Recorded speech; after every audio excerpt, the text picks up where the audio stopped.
κύριοι, γυρίζουμε τη νέα ταινία «Τα πάθη του Χριστού». Ο Χριστός αυτή τη φορά όμως είναι μελαχρινούλης. Γεια ο Χριστός! Να ο Χριστός, όχι σταυρός, είναι γρασίδι βασικά. Να και ο δούλος του.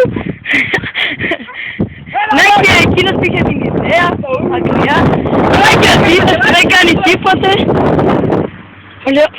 Ο Ιησούς παραπονιέται. Ανεβαίνει με το Γολγοθά που θα πάει ακόμη 1 χιλιόμετρο. Με πονηρατάκι. Καλό. Αντίνος, είμαστε όλοι εδώ. Όλη η παρέα, yeah. Για να δούμε. Ο Ιησού. Είναι καλό γρασίδι, Ναι, όπως είπα, πήρα μου πάει. Μόνο κάνει. Να είναι ο σκηνοθέτης. Είναι ο παρουσιαστής. Είναι... Ό,τι και να είναι. Είναι ο Ραούλ. Και ένα το κολλάκι. Βάζει δαχτύλο ο Μάριος. Εδώ βλέπουμε και το Στεφάνι. Καλό ρε.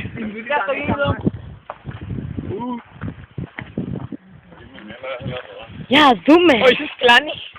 Εντάξει, τώρα να μας Και κάνει ακούμε το παραπονό. μορφή.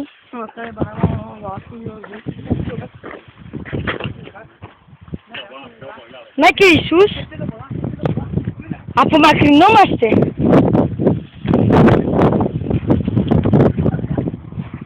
Για δούμε εκεί ο Σταυρός πάει να χωστεί. Ο Μάριος αργόστροφος.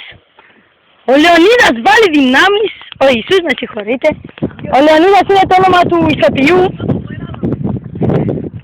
Ο Δινόβης με 2 τσαντάκια, όχι 1.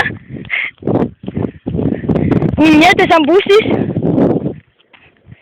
Να και ο Ιησούς που κάνει διάλειμμα. Have a break. Have a Kit Kat chunky. Να και ο δούλος. Δουλάρα. Πάνε εκεί. Αυτό το βίντεο τώρα.